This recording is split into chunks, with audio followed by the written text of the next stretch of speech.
Muito grato pela presença de vocês.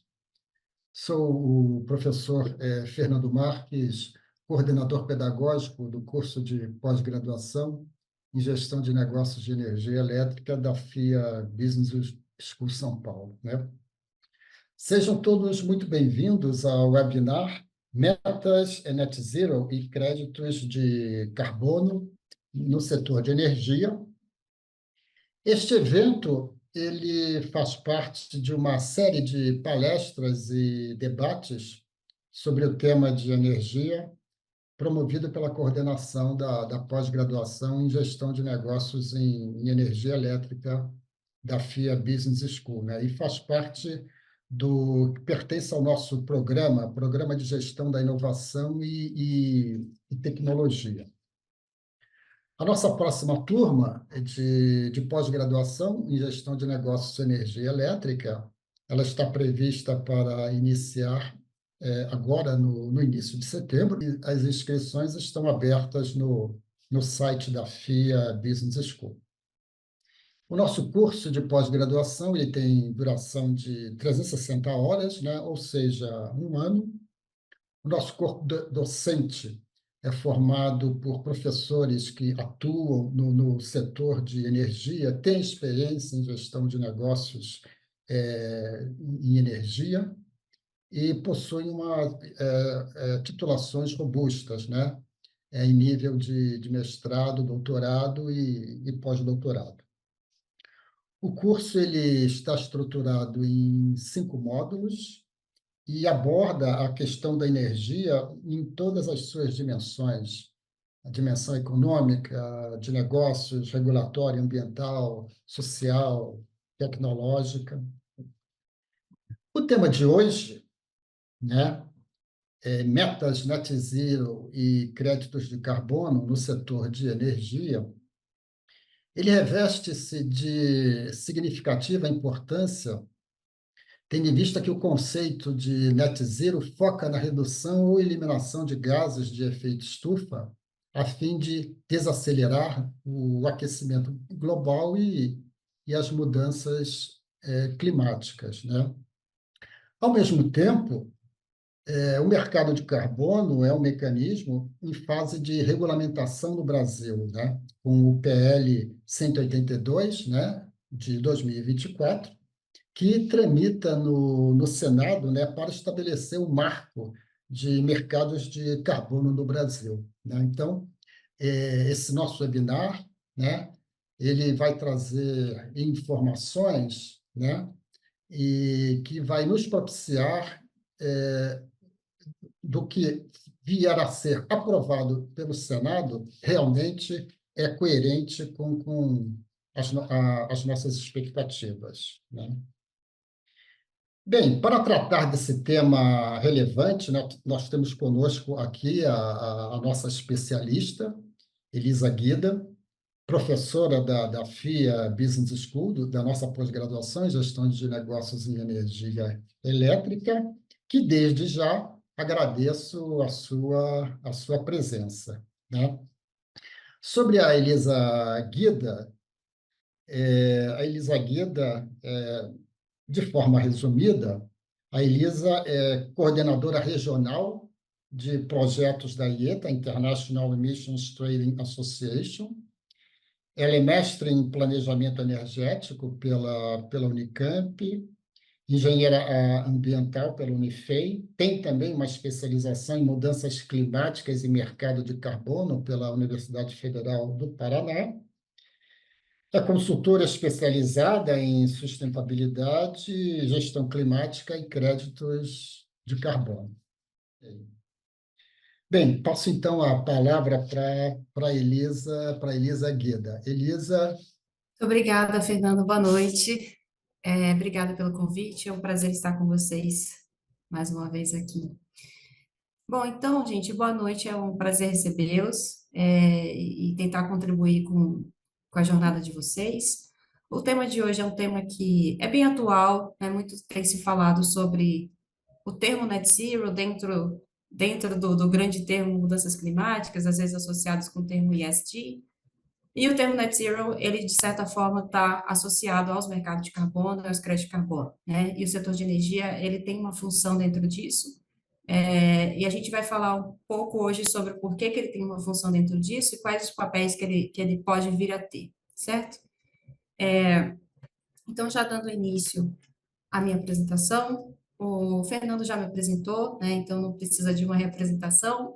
Eu só queria aqui enfatizar o meu cargo atual, né? A IETA é uma instituição que completou esse ano 25 anos, é uma organização internacional que trabalha junto aos mercados de carbono. Então, a gente tem associados dos mais diversos segmentos, né, mais de 330 associados, e a gente tenta auxiliar o setor privado e os governos a promoverem a mitigação através de mercados de carbono. Tá? Então, estamos em vários países do mundo trabalhando com essa função. Quem quiser saber um pouco mais sobre o nosso trabalho, é só acessar nosso site ou também me procurar depois dessa apresentação. Falando já sobre o nosso conteúdo, eu tentei preparar para a gente uma jornada bem objetiva para a gente seguir aqui e talvez trazer algumas perguntas de vocês, né? Então, primeiro a gente vai falar alguns conceitos básicos, eu não sei os ouvintes de onde vêm, o que conhecem sobre, né? Então, por que que a gente fala em net zero, de onde que esse termo vem, o que que ele significa e o que que está embutido nele. Depois pensar um pouquinho qual é o papel da energia nessa história, e depois os mecanismos de mercado existentes e como a energia interage com esses mecanismos de mercado, e terminar a apresentação pensando um pouco no Brasil, né? O que que a gente pode esperar nos próximos anos e como se preparar para isso, tá bom? Então, começando esse primeiro tema, existe essa métrica, né, essa afirmação que nós precisamos atingir emissões líquidas de gases de efeito estufa até 2050, né? Essa é a métrica de muitas empresas e governos no que tange às mudanças climáticas. Quando a gente vai falar de mudanças climáticas, a gente não tem como não falar do principal órgão científico, que é quem vem orientando as nações sobre o tema desde a sua criação, né? Desde 1988, o IPCC, que é o painel intergovernamental sobre mudanças do clima, produz relatórios periódicos que nos dão informações científicas sobre o avançar, né, do aquecimento global e suas consequências visíveis e suas consequências possíveis, né? E a partir dessas consequências possíveis, a gente tenta entender dentro desses cenários como que a gente pode agir. O WRI fez esse apanhado de seis achados importantes do último relatório do IPCC, que eu acho legal para a gente começar, né, a conversa. Então, um deles fala que as emissões continuam a aumentar e que para a gente limitar o aquecimento a 1,5 graus, depois a gente vai falar sobre isso, elas precisam parar de crescer em 2025, que parecia longe, mas já é ano que vem, né? Ele também fala que não existe mais espaço para novas infraestruturas baseadas em combustíveis fósseis, né? Que a gente não deve mais se planejar com base nessas estruturas. Que a gente precisa de transformações rápidas em todos os setores, então, como a gente tem pouco tempo para limitar essas emissões, a gente precisa agir de forma rápida. Também precisamos de mudanças de comportamento e estilo de vida, né? Quando a gente fala isso, não é sobre toda a população, 10% das famílias do mundo são responsáveis entre 35% a 45% das emissões do mundo, né? Que é a questão da justiça climática, que a gente fala bastante.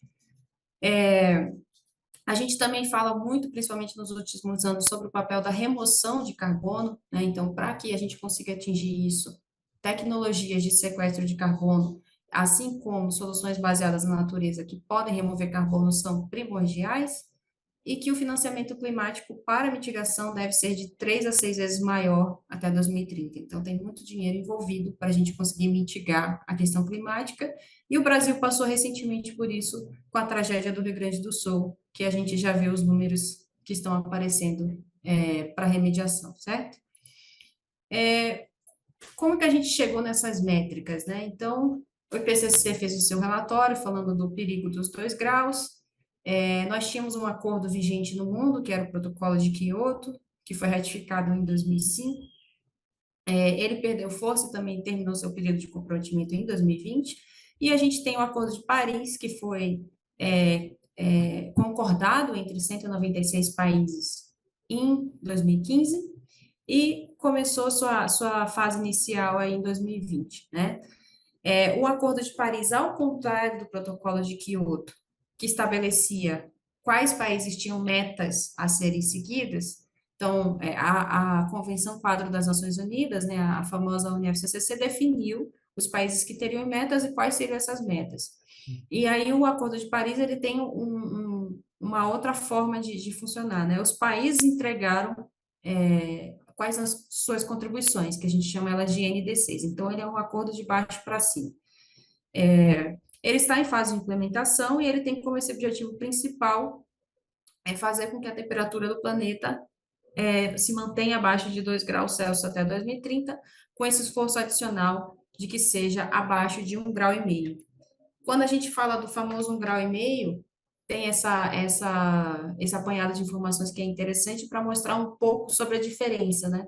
Então, por que é importante a gente manter abaixo de 1,5 graus e não 2 graus? Porque você manter abaixo de 1,5 graus é perder só 70% dos corais do mundo e não 99%, né? Se for em 2. Você manter abaixo de 1,5 graus, você tem menor probabilidade de tirar os insetos polinizadores do planeta, né? Menor probabilidade de inverno sem gelo no Ártico. Se você chega aos 2 graus, você tem pelo menos 1 metro a mais de aumento do nível do mar, né? Se você tem 2 graus, você tem 16 milhões de pessoas afetadas, ao invés de 6 milhões. E é por isso que a gente fala sempre sobre tentar manter esse aumento máximo até 1,5 graus. Para a gente pensar nisso, né? Nós temos metas de curto e longo prazo, tanto no Acordo de Paris, mas o Acordo de Paris acabou dando tom, né, para o resto dos acordos que a gente tem no mundo. Então, quando eu falo de resto dos acordos, não só o Acordo de Paris, mas os comprometimentos nacionais, subnacionais, os comprometimentos voluntários que as empresas fazem, né, perante os seus segmentos e os seus consumidores. Então, no geral, é padronizado que meta de curto prazo, nós estamos pensando no horizonte de 2030, que é até quando a gente precisa fazer com que a temperatura do planeta não aumente mais do que 1,5 graus. Quando a gente pensa em metas de longo prazo, a gente está pensando em 2050. E aí que a gente vai falar do tal do Net Zero, que é esse que é o prazo que a gente quer chegar nas emissões líquidas neutras, né? Quando a gente fala em emissões líquidas, são aquelas emissões o máximo de redução possível, e o que você não conseguir reduzir, você vai pensar em compensação ou remoção, que são as outras estratégias, né? E se tratando de compromissos, como que uma organização ela interage com compromissos e com todas essas métricas, né? Então, você pode ter uma empresa que, de um lado, ela tem o agente governamental, né, ou de regulação. Então, de um lado, o governo em si, seja ele nacional ou subnacional, ele tem metas climáticas a serem atingidas. Então, vamos pensar no Brasil. Ele é signatário do Acordo de Paris, ele fez a sua NDC, né, que é a sua contribuição nacional, o seu plano do que ele pretende reduzir. E, então, o Brasil, por exemplo, ele tem um comprometimento de ser emissões líquidas neutras até 2050. De outro lado, você tem o mercado. O mercado também pode estabelecer suas metas. Então, você tem exemplos de mercado setorial. Existe, por exemplo, um mercado específico da aviação internacional, que se chama CORSIA, né, que eles estabeleceram entre eles metas de redução de emissões, e eles têm entre eles também a forma de compensação de carbono. Você tem outras métricas setoriais, por exemplo, recentemente saiu muito na mídia o CBAM, que é um imposto fronteiriço, né, que a União Europeia está implementando para alguns tipos de produtos. Então, por exemplo, eletricidade, cimento, então vai ser meio que um preço sobre o carbono em cima de alguns produtos. Você tem metas voluntárias corporativas, né? O mais famoso é o Science Based Target Initiative, né? Então, lá dentro você pode também se comprometer com metas, e dentro dele você também tem essa meta do Net Zero até 2050. Como é que essa organização interage? Ela pode, dentro desse governo, ter metas que ela é regulada e é obrigada a cumprir, assim como se ela for uma empresa que reduz ou remove emissões, ela pode ajudar aquele agente regulado a cumprir suas metas. E, por outro lado, ela pode estar dentro de um segmento que tem metas próprias setoriais, certo? Ou ela pode estar sujeita a essas metas específicas de um país, como é o caso do CBAM, ou ela pode assumir para si suas metas próprias, como, por exemplo, ela assumir o compromisso net zero voluntariamente, tá? Alguns exemplos de compromissos, né, eu já mencionei, então a gente tem o governo brasileiro que tem a sua liderança estabelecida, né, com as suas metas de redução, mas também, então, metas de redução até no curto prazo, 2030, e a meta de 2050, que é alcançar, então, a emissão líquida zero. E no outro lado, eu coloquei aqui só uma chamada, né, de uma análise recente, que metade das companhias do mundo estão comprometidas com compromissos net zero, que também tem esse timeline de 2050, né? Então, a gente tem esse cenário atual.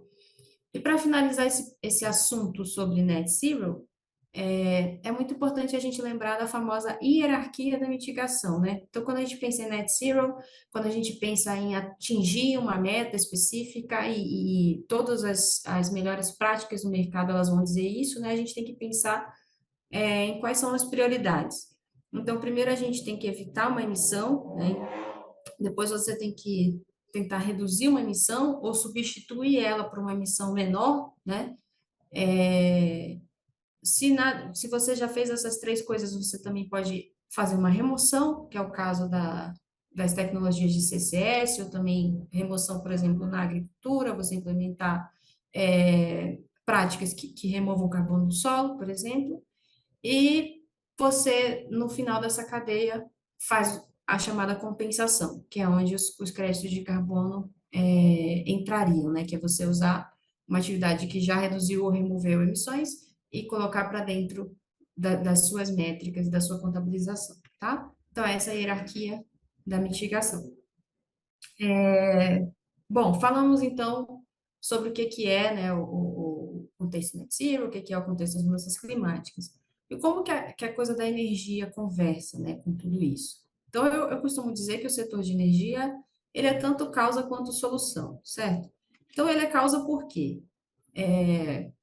Esse é um gráfico que mostra como as emissões do mundo estão distribuídas entre os setores, tá? Essa figura, ela é do World in Data, ela é de 2016, é um pouquinho diferente hoje, mas ela faz esse apanhado, né? Então, a gente vê que o setor de energia, ele corresponde por mais de 70% das emissões globais, né? E depois, seguindo, vem mudança do uso do solo.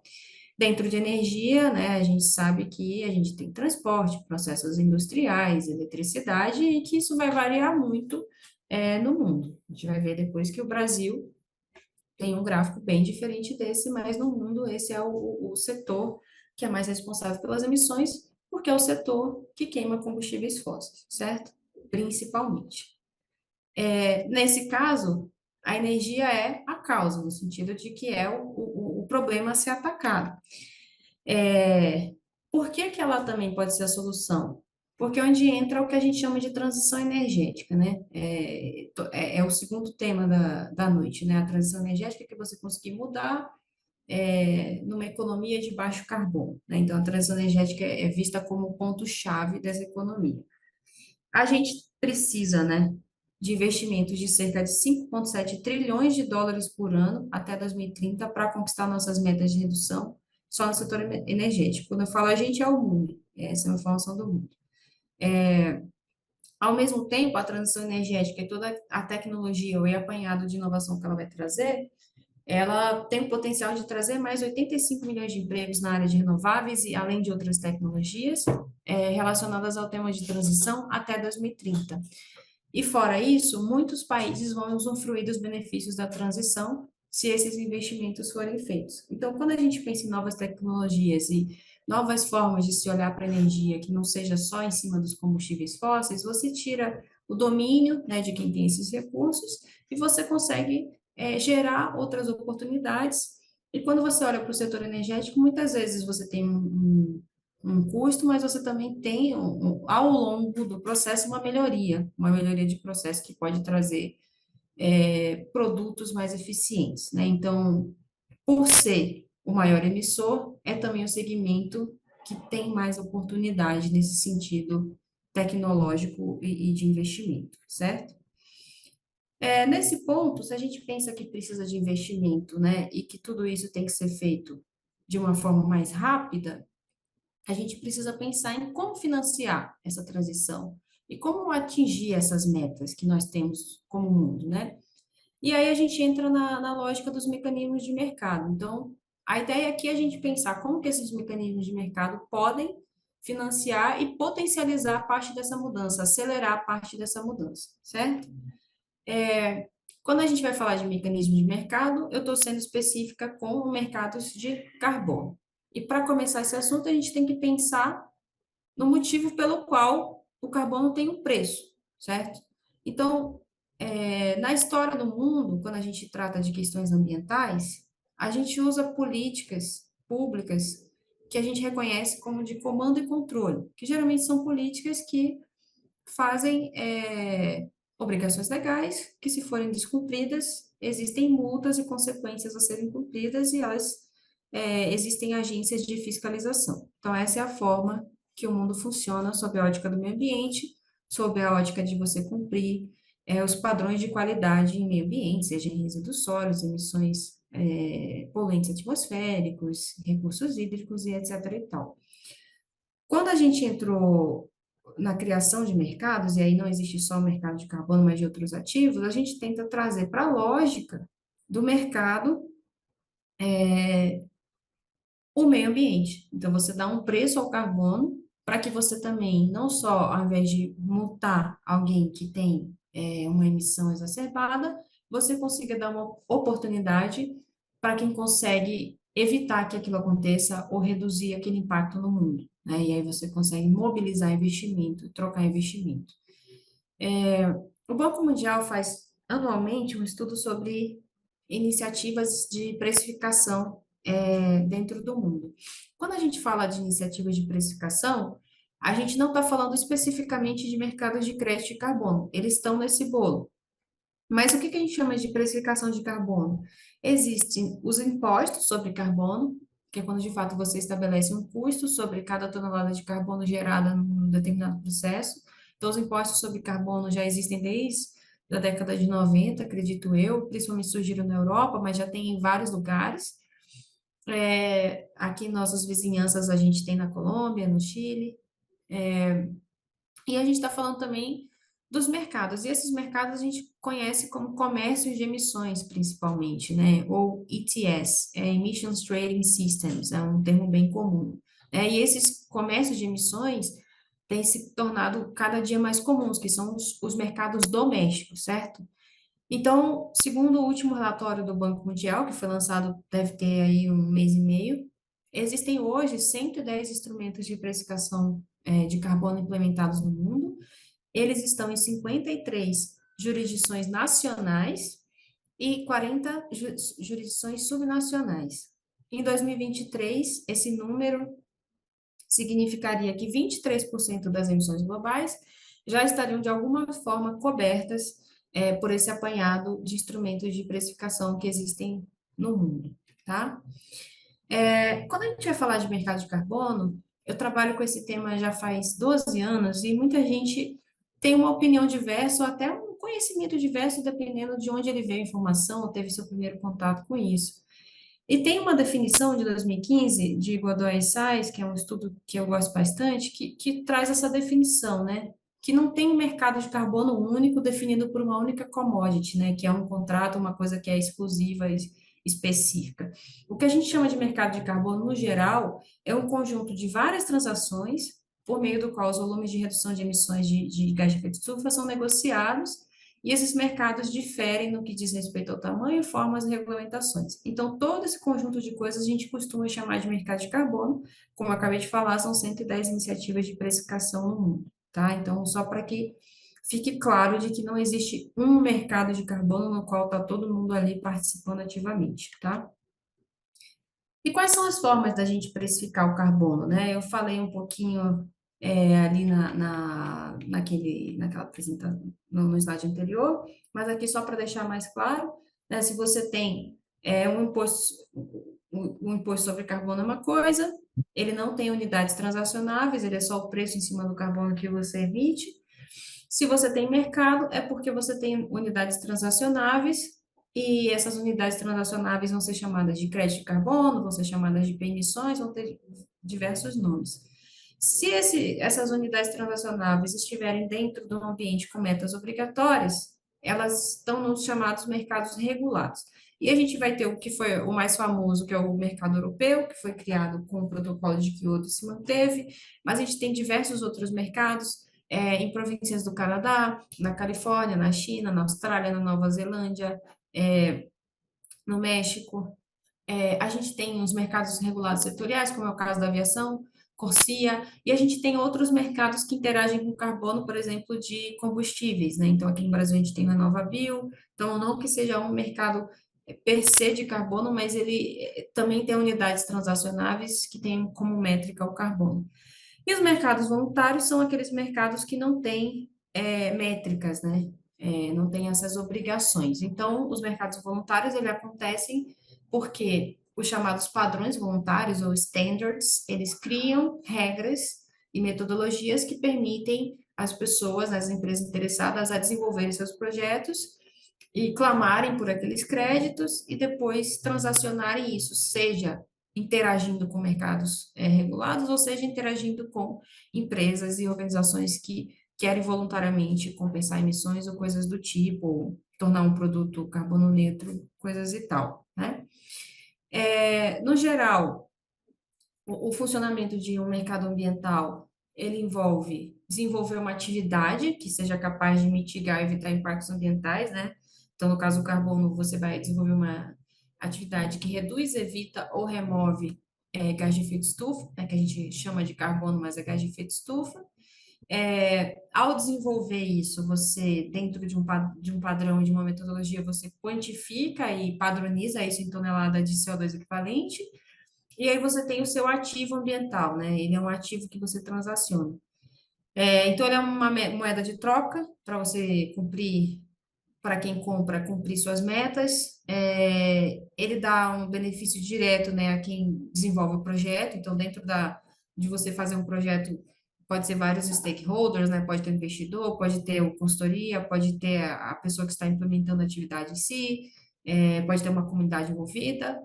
E ele pode ser integrado com sistemas de consumo sustentável, certificação de marcas, eventos, né? Você tornar um evento neutro, um produto neutro, etc. e tal. Então, basicamente, essa métrica de um ativo ambiental.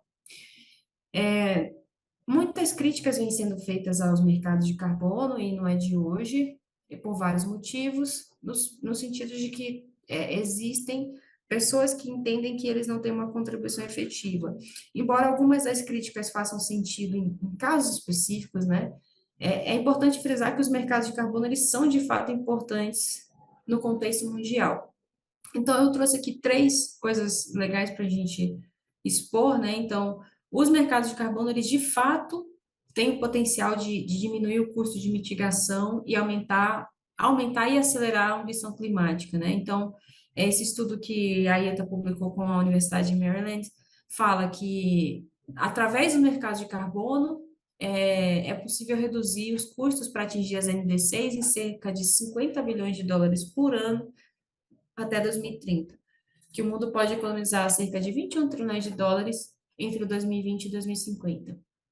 Sem mercados de carbono, vai ser muito difícil atingir o Acordo de Paris. Então, os países em desenvolvimento, eles vão precisar de cerca de 6 trilhões de dólares até 2030 para cumprirem menos da metade das suas NDCs, né? E esse investimento adicional é importante.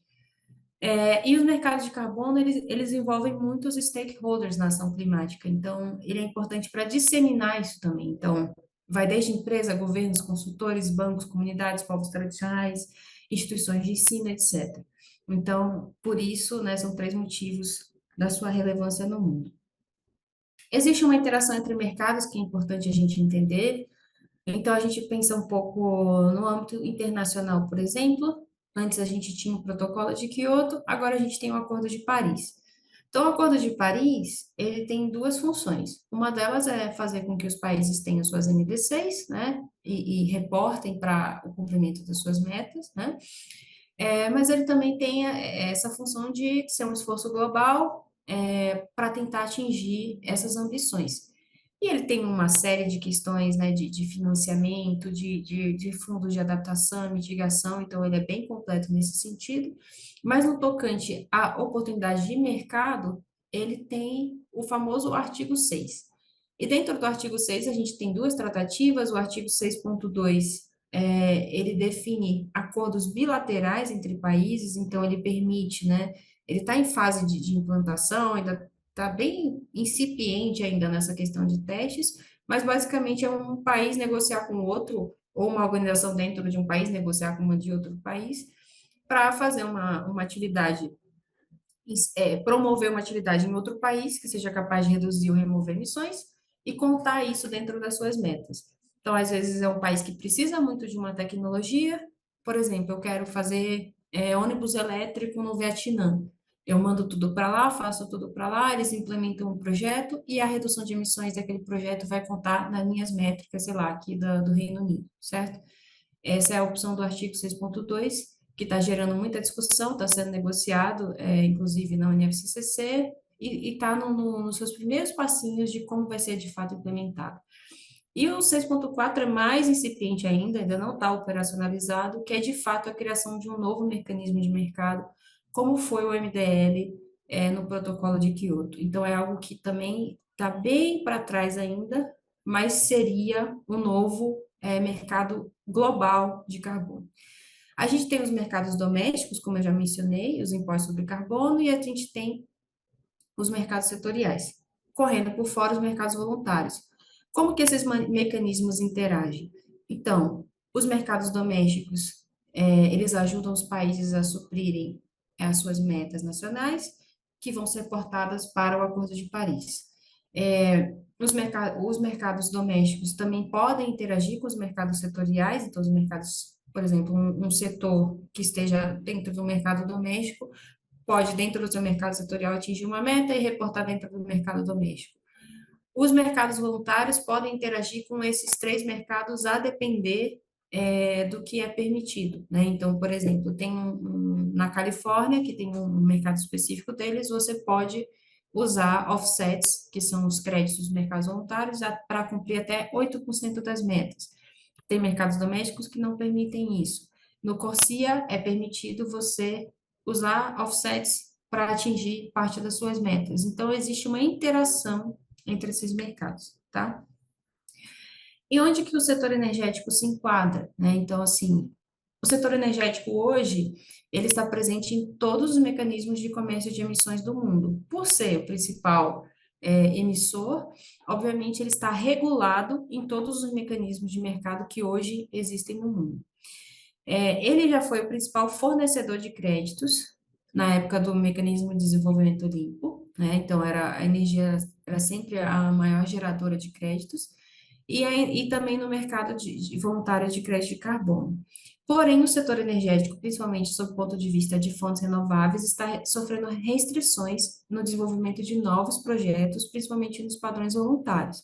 Então, nos padrões voluntários, a gente trabalha com o conceito de adicionalidade, né, que um crédito ele precisa ser adicional. Isso significa que aquela ação que você está fazendo, ela não ocorreria sem o benefício desse projeto de carbono, certo?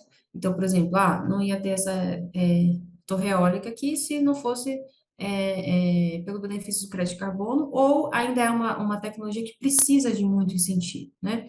Como as energias renováveis elas tiveram um boom significativo, entende-se que elas estão perdendo a adicionalidade. Então, os principais padrões voluntários hoje não aceitam mais projetos centralizados de energias renováveis. Existe um padrão que se chama GCC, que ainda está fazendo, mas os principais, como Verra, Gold Standard, ACR, não aceitam mais, né? Mas isso não quer dizer que o mercado deles acabou, tá? Esse gráfico é do Banco Mundial, então é só para mostrar, né? Embora desde 2019 tenha tido essa mudança de direção dos padrões voluntários em relação a projetos de energia, os projetos ainda existiam. Um projeto de carbono ele tem um ciclo aí que varia de 7 a 10 anos para energia, dependendo do padrão no qual ele está registrado. Então, obviamente que a gente ainda tem créditos de carbono sendo emitidos de projetos, porque são só novos projetos que não estão sendo feitos nesses padrões. mas os créditos ainda estão no mercado. Então, se vocês olharem esse gráfico, os projetos de renováveis ainda foram as principais emissões de créditos, ou seja, os créditos que de fato foram é, produzidos, né? Então, você gerou aquela energia e saiu aquele certificado.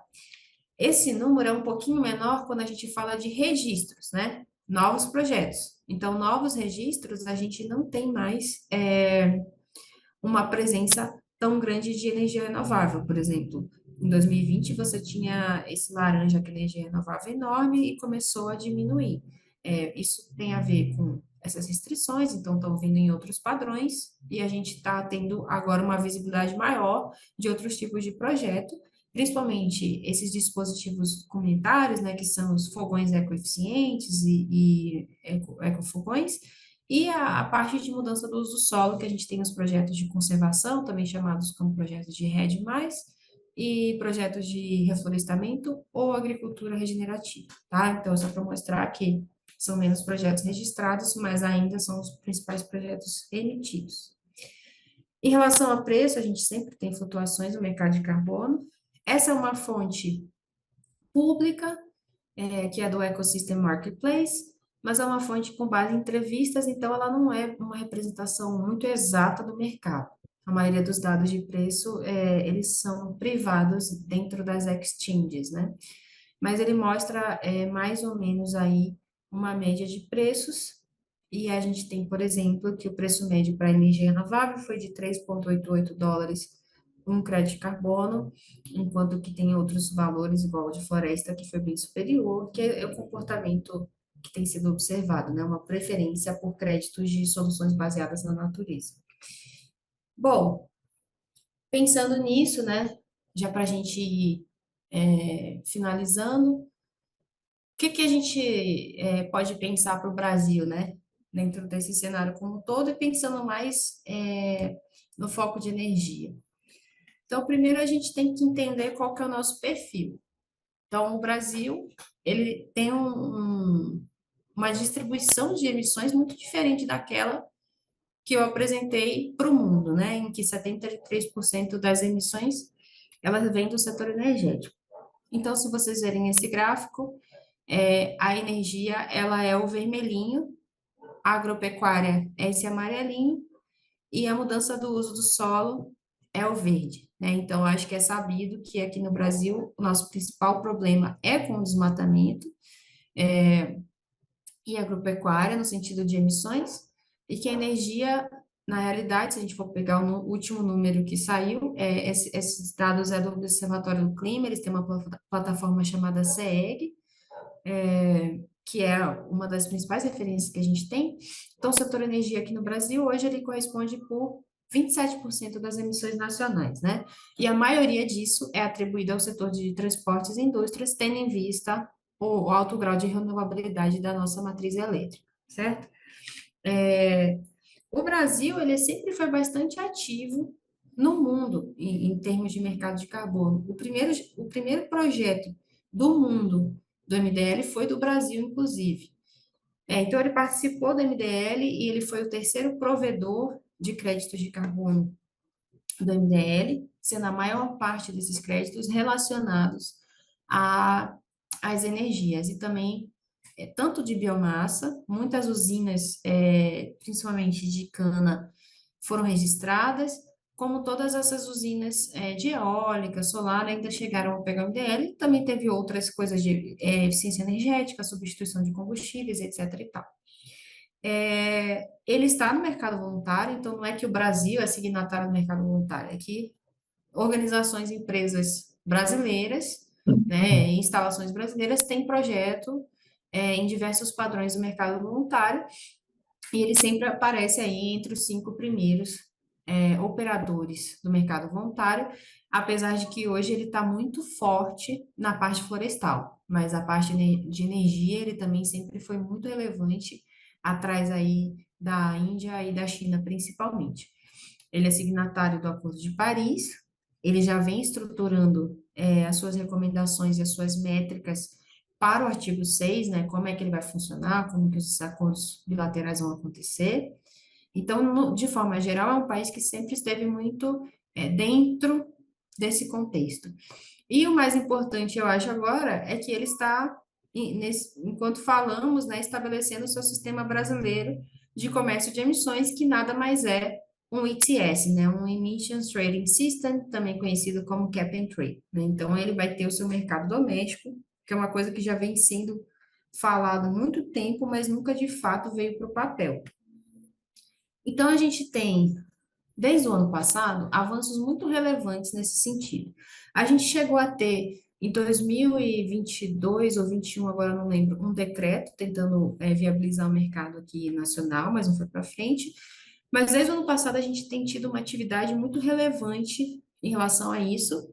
E nesse ponto, é importante lembrar, para quem não sabe, que a Conferência das Partes sobre o Clima de 2030 vai acontecer no Brasil, em Belém. Então, existe também todo um esforço coletivo para que essa conferência seja um sucesso e que o Brasil seja protagonista.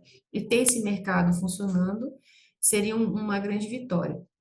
Então, no ano passado, a gente teve, em outubro de 2023, uma aprovação no projeto de lei 412, que trata do Sistema Brasileiro de Comércio de Emissões, no Senado. Esse projeto foi para a Câmara e nesse processo de ir para a Câmara, ele foi apensado ao 2148, que vinha com outros diversos projetos de lei, e ele foi aprovado no dia 21 de dezembro na Câmara, com uma versão um pouquinho diferente, mudou algumas coisas que geraram também uma certa polêmica, e agora a gente tem essa expectativa da aprovação da PL, que é o mesmo texto que vai sendo modificado, mas vai mudando de número, porque muda de casa e está rolando um pouco essa disputa entre casas. Então, agora voltou para o Senado, sob o número 182, e existe a expectativa de ser aprovado antes do recesso. Então, não sabemos ainda. Nas outras vezes foi bem rápido que tudo aconteceu, mas existe expectativa que ele seja aprovado antes do recesso, mas não tem como saber. Basicamente, o Sistema Brasileiro de Comércio de Emissões, ele vai regulamentar fontes ou instalações que emitam acima de 10.000 ou 25.000 toneladas de CO2 por ano. A diferença é que quem emite acima de 10.000 só vai precisar reportar suas emissões, e quem emite acima de 25.000 vai de fato ter metas obrigatórias, que vai ser o seu limite de emissões. Esse limite ainda não foi estabelecido, tá? Só ficou excluído, então assim, no geral, eles não estabeleceram o segmento, eles estabeleceram a emissão, né? Então, acima de 25.000 tem meta. Só ficou excluído da PL o setor agropecuário, tá? Mas os outros setores estão dentro da PL como agentes regulados se tiverem esse nível de emissões. Como que ele vai funcionar? Basicamente, né, é como qualquer sistema de cap and trade. Então, o termo cap significa teto e trade transacionar. Então, você tem nesse exemplo aí duas fontes ou instalações reguladas e é estabelecido um teto de emissões. Aquela que não atinge seu teto de emissões ou implementações de redução no seu processo, ela vai ter crédito sobrando para transacionar. Esse crédito se chama cota brasileira de emissão. Por outro lado, uma fonte de instalação regulada que passa, né, excede seu teto de emissões, ela vai precisar ou comprar, né, adquirir cotas brasileiras de emissões, que são as permissões, como a gente chama mais de forma genérica, ou os créditos de carbono, que são os certificados de redução ou remoção verificados. Esse é o nome que o Brasil deu para o crédito de carbono. E aí, correndo por fora o mercado voluntário, vai poder oferecer esses créditos, que são certificados de redução ou remoção verificados. Ainda não tem qual é o limite, né, da meta, então se a empresa tem uma meta X, ainda não tem quantos por cento vai ser permitido de crédito de carbono, mas algumas conversas já deram a entender que será em torno de 10 a 15% de offsets, tá? E qual a expectativa para isso tudo, né? Então, o que eu já falei, da gente aprovar ainda em 2024, se fala sobre uma implantação de no mínimo 2 anos. Então, o que precisa para fazer isso tudo funcionar? Precisa, primeira coisa, ter um registro nacional, né, que vai receber essas informações de reporte e vai armazenar todas as informações de transação. Precisa fazer esse procedimento e definição de métrica de quantificação para que todas as empresas, de fato, reportem emissões. Então, hoje a gente tem reportes voluntários dentro do registro público de emissão do GHG Protocol. As empresas falam sobre suas emissões nos seus relatórios ESG, no CDP, né? Então, as empresas, elas têm esses reportes voluntários e tem empresas como, por exemplo, no estado de São Paulo, a CETESB exige o reporte de emissões. O INEA, no Rio de Janeiro, exige o reporte de emissões. Em Minas, a FEPAM tem algum tipo de mecanismo também. Então, precisa fazer toda essa cooperação com os estados também para que eles auxiliem em como reportar, porque só reportando você vai saber quem está emitindo acima das 25 mil. Né? Então, se fala de um prazo de no mínimo 2 anos para que toda essa infraestrutura se estabeleça. No começo, né, poxa, uma empresa que de repente é muito energointensiva e tem muitas emissões, ela não pode também ser super prejudicada de ter um custo muito adicional, de ter que comprar permissão e pagar esses valores. Então, todo mercado, quando se estabelece, ele tem esse grace period, né, que é você vai recebendo alocações livres, que você recebe esse direito de emitir, para não ser onerado e para que você consiga, aos poucos, ir fazendo a transição energética, o investimento em tecnologia, para você melhorar seus processos. É possível que exista adaptação de metodologias já existentes na questão de crédito de carbono, tanto vindas do MDL quanto do mercado voluntário, para facilitar também. Então, eles vão precisar cadastrar, vai ter um órgão gestor que vai precisar cadastrar quais metodologias, quais tipologias de projeto vão ser aceitas para entrar dentro desse mercado.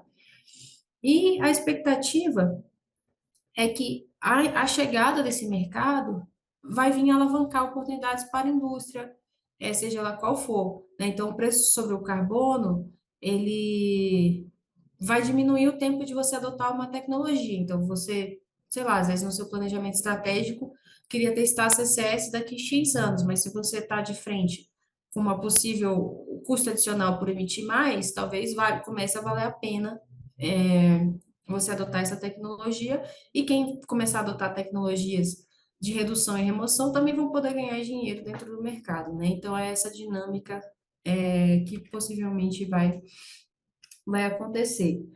No governo federal, quem está encabeçando essa história é o MDIC, né, o Ministério do Desenvolvimento da Indústria, o Ministério da Fazenda e o Ministério do Meio Ambiente. Então, esses três ministérios são os principais atores hoje que estão discutindo isso. Eles têm um debate, eles estão trabalhando no plano brasileiro, né, para a mitigação climática, que é aberto à consulta. Então, existe todo um processo de interação com a sociedade para se pensar nisso, né? Que eles estão fazendo os planos setoriais e o que se pensa para cada segmento.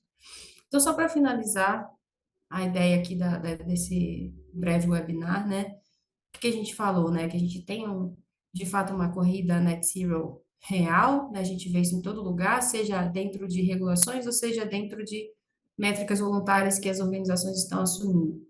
O uso de mercados, de mecanismos de mercado é algo que já vem sendo feito, já foi testado, tem comprovação de funcionamento, e ele é uma estratégia complementar, né? Isso não quer dizer que as empresas não devam reduzir suas emissões e ir por outros caminhos, como a gente falou da hierarquia da mitigação. Então, esses mecanismos, eles são estratégias complementares.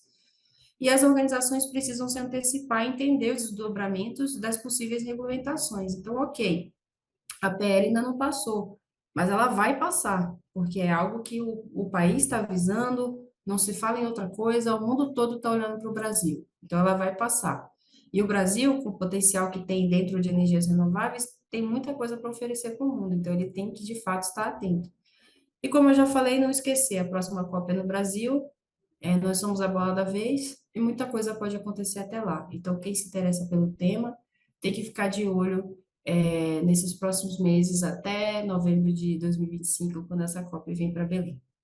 E é isso. Muito obrigada.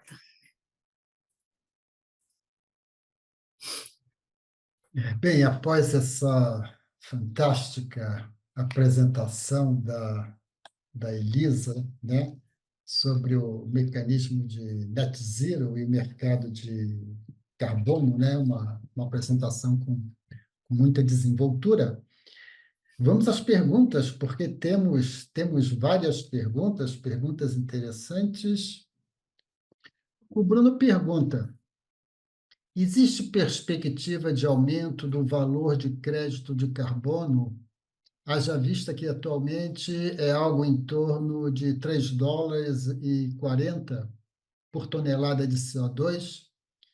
Penso que, para escalar projetos em maior volume, o custo deveria ser maior ou maiores incentivos fiscais para viabilizarem. Certo. Esse valor de 3,40 provavelmente é dentro da ótica do mercado voluntário e provavelmente para projetos de energia, né? A perspectiva de projetos de energia exclusivamente no mercado voluntário, ela não é muito maior do que essa hoje, principalmente se for pensar em renováveis, que tem essa questão da perda de adicionalidade. Mas se a gente for pensar dos mecanismos domésticos de carbono, né, que são esses mercados subnacionais, o valor é muito maior do que esse. É cerca de US$ 60 uma tonelada, vai depender do mecanismo que você está pensando. Aqui no Brasil, por exemplo, a expectativa é que seja um valor bem superior, né? Então, sob essa métrica, existe uma perspectiva de aumento em outros mecanismos de mercado, que não seja somente o voluntário. A Letícia Sanfilippo, ela pergunta: boa noite. Se há interação entre os mercados internacional, nacional e setorial, como garantir que não haja a dupla contabilização dos benefícios de redução de gases de efeito estufa? Sim, essa é uma pergunta importante e é uma das principais críticas. Dentro do mundo do carbono, existe, junto com ele, o tema da transparência, né? Então, depende um pouco do que se você está falando. Se a gente for falar, por exemplo, do cumprimento de ND6, né? Quando começar a funcionar o artigo 2, o artigo 6.2 e 6.4, a UNFCCC ela vai ser o registro geral que vai fazer essas contabilizações, certo? E a gente tem uma coisa chamada ajustes correspondentes, que é para justamente você fazer essa continha de você não contabilizar em duas NDCs. Em relação às outras interações setoriais, mercado voluntário, cada crédito de carbono tem um número de série, ele precisa ser dado baixa, né, quando você faz uma transação ou operação, e precisa obrigatoriamente ter um reporte. Então, por exemplo, eu gero um crédito de carbono que também gera certificado de energia renovável, né, que é o famoso I-REC. Então, você precisa comunicar isso quando você registra o seu projeto e faz a emissão daquele crédito. Então, existem mecanismos para evitar que isso aconteça, tá? Então, dentro dos protocolos, existem mecanismos para evitar que isso aconteça. Temos aqui uma pergunta do José Antônio do Nascimento, pergunta bem direta. Um projeto para obter créditos de carbono é normalmente caro e bem burocrático. Há alguma movimentação para tornar os projetos mais simples e mais baratos? Olha, a resposta sincera para isso é não, porque como projetos de carbono eles estão sob escrutínio constante da mídia e da pesquisa, cada dia que passa existem iniciativas de integridade, né? Então, não sei, aqui quem conhece a SBCM, VCMI, são iniciativas de integridade que vêm exigindo cada vez mais os créditos, e os créditos, para terem um valor agregado maior, eles também começam a ter umas etiquetinhas adicionais, que são os CCPs, o CBB, enfim, várias etiquetinhas adicionais de que vão além do carbono também, no sentido de trazer outros benefícios. Então, para o lado do desenvolvedor, os projetos estão ficando mais difíceis de serem feitos, né? Agora, quando novamente você pensa em um mercado doméstico, você tem a oportunidade de fazer coisas específicas para o Brasil e talvez facilitar esse processo quando você vai trabalhar especificamente com o mercado doméstico e aí já regionalizar mais e tornar esse processo mais rápido, tá? Temos uma pergunta aqui do Fabiano Stout. O Fabiano pergunta: Já temos alguma metodologia de projetos de RDD para o bioma Caatinga com certificação? As metodologias de RED, elas não fazem distinção de bioma. Então, as metodologias atualmente existentes para a RED, eu não sei por que elas não seriam viáveis para o bioma Caatinga, tá? Eu sei que a Caatinga tem estoques, né, de carbono bem diferentes do bioma amazônico, da Mata Atlântica, mas as certificadoras, por exemplo, a Verra, elas não fazem distinção, ela faz distinção do que é wetland, que não é o caso da Caatinga, né? Então, eu inclusive acho que tem pessoas fazendo tentativas de projeto, nunca vi nenhum. Também não conheço todos os projetos em tempo real. Eu não sei se já tem algum da Caatinga certificado, mas eu não vejo por que as metodologias da Verra hoje existentes não contemplariam a Caatinga como bioma. A Ana pergunta, muito obrigada pela apresentação, incrível. Uma dúvida. Vejo um movimento de afastamento do uso dos hackers pelas questões de adicionalidade. Seriam os PPAs opções viáveis? Aí depende do que ela está falando. Se os PPAs são opções viáveis para comprovar escopo 2, imagino que seja isso. Sim, isso é feito no mundo já, né? Tanto a IREC quanto o PPAs, eles funcionam como garantia de origem, né? Que é você comprovar que você adquiriu energia renovável e diminuir ou zerar emissões de escopo 2. Caso seja essa a pergunta, usar PPAs para isso é uma prática comum no mundo, e não vejo por que não seria aqui. Também, de novo, aí tem que falar com o GHG Protocol para ver as especificidades, mas não vejo por que não seria. A Ana faz uma outra pergunta. Achou interessante o mercado de carbono estar sendo criado com obrigatoriedade atrasado, com nível de emissão ao invés do setor? Estas 25K toneladas seriam escopo 1, 2 e 3 ou apenas escopo 1? Outros pontos interessantes são as diferenças intrínsecas de cada setor, sendo que algumas atividades naturalmente são maiores emissores, e outro ponto complexo são as multinacionais que podem simplesmente exportar suas emissões. Sim, é o que ela quis dizer é atrelar, né? De fato, essa é uma curiosidade aqui dessa PL, que geralmente no mundo, quando se estabelece um mecanismo doméstico, ele já vai direto no setor, né? E aqui no Brasil a gente atrelou ao nível de emissões, eu acho que é isso que ela quis dizer. A priori, escopo 1 e 2, né? Isso é algo que ainda vai ser estabelecido ao longo do tempo, né? Com essas métricas de contabilização. Sim, os setores têm muitas diferenças, então eu acho que o que vai diferenciar dentro da fase de implementação é quais que vão ser os tetos estabelecidos, né? Que 25 mil é só assim, essa é a métrica para você entrar no jogo. Agora, as regras do jogo ainda não foram traçadas, então eu acho que eles vão levar isso em consideração também na hora de escrever toda a regulamentação do SBCE em termos de quanto que você vai ter de meta, né, setorial. E temos aqui uma pergunta da professora Virgínia Parente. Ela menciona: parabéns, Elisa.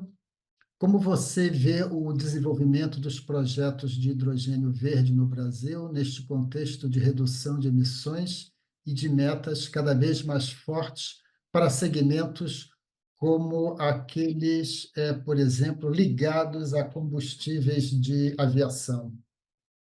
É um ótimo exemplo do tipo de tecnologia que ainda é muito interessante e valorizada, né? Então, por exemplo, o hidrogênio verde não está fora dos mercados voluntários, que é uma tecnologia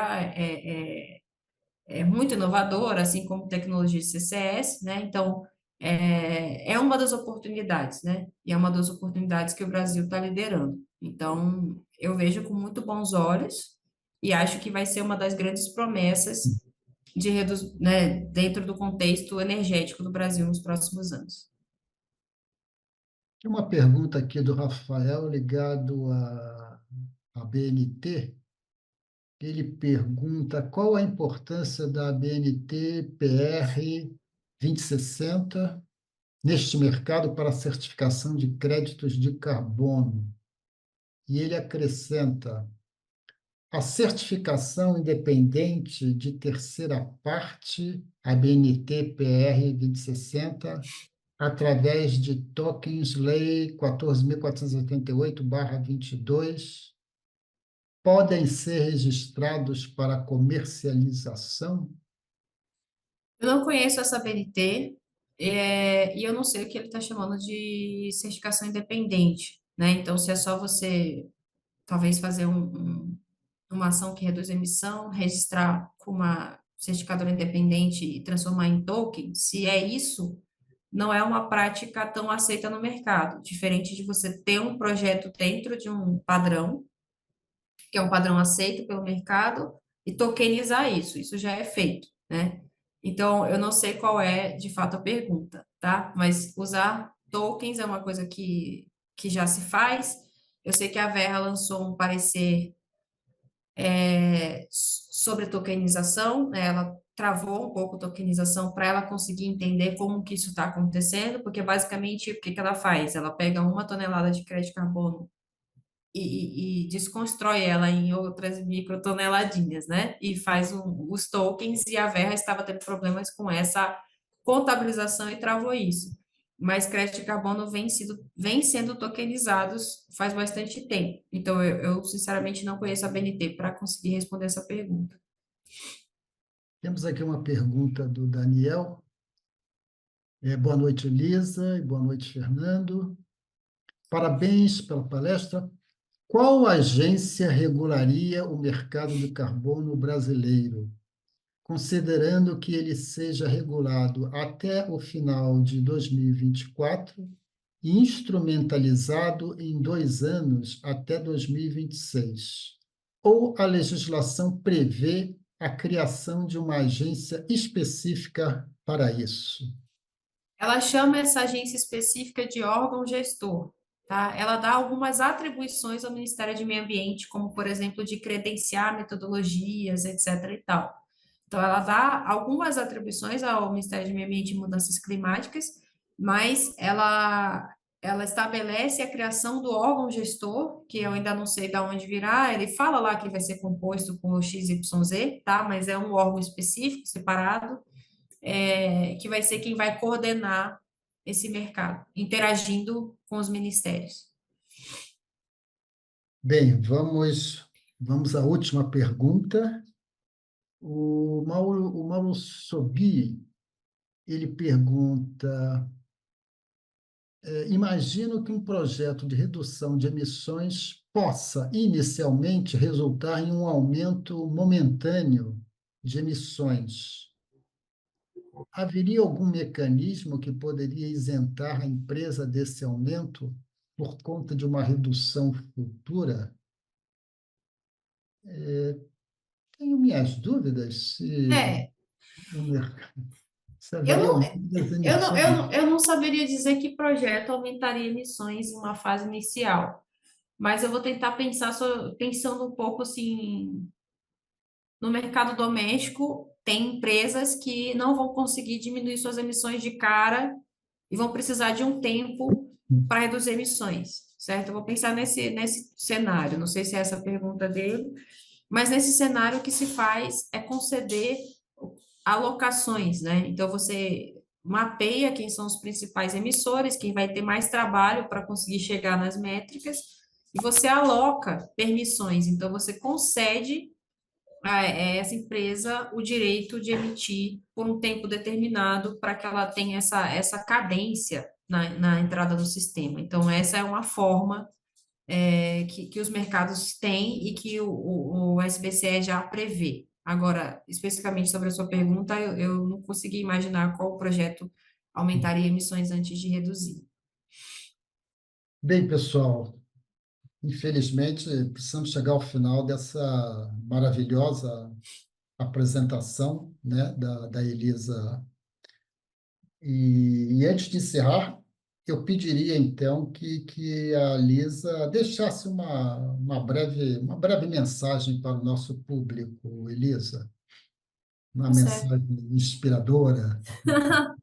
Não, inspirador eu não sei, mas assim, tem sido legal ver essa movimentação, né, dentro desse tema. É um tema que eu trabalho desde o meu primeiro dia de formada, assim, e é um tema cheio de oportunidades. Então, eu queria que as pessoas olhassem com esse olhar, né, da oportunidade que temos, do potencial do Brasil está em foco, e dentro das empresas que tiverem, ajudarem a se preparar para isso e aproveitar disso, né? A gente sabe que tem falhas na PL, a gente sabe que todo mercado tem falhas, mas a gente tem muita coisa importante aí, enquanto país, para desenvolver. A gente costuma dizer.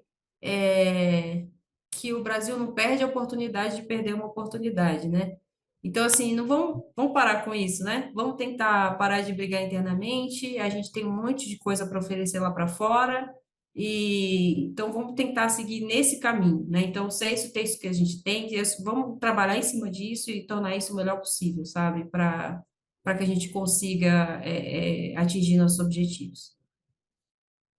Bem, eu agradeço novamente a Elisa, né, pela apresentação desse tema fascinante e acredito que todos nós aqui na torcida para que o projeto de lei 182 desse ano, né, de 2024, seja devidamente aprovado, né?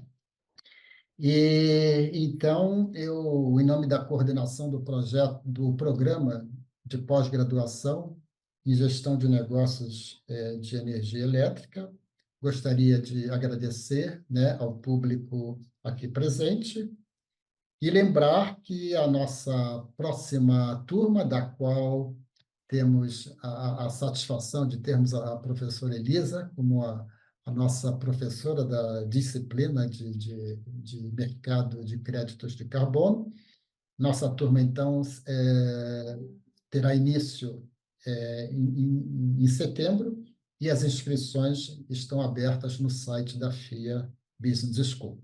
Então, registro aqui o meu muito boa noite a todos.